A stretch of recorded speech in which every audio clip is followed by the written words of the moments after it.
bir milletin en önemli teminatı, varlığı gençleridir diye başlamıştık. Gelecekle alakalı tahayyüllerin mutlak surette sizlerle bizatihi tarımın içerisinde, tarımsal üretimin içerisinde olan siz genç kardeşlerimle beraber yapılması gerektiğine inanıyoruz.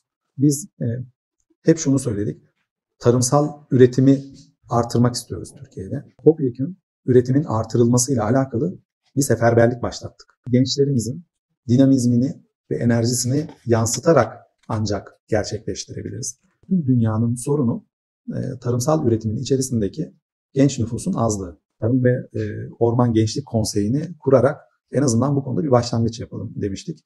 Sizlerin de kendi işlerinizle alakalı mutlaka etrafınızda birkaç tane veya ne kadar olabiliyorsa sizin gibi genç kardeşlerimizi tarımsal üretimin içerisine çekmekle alakalı sizin de gayretinizi ve katkınızı özellikle bekliyorum.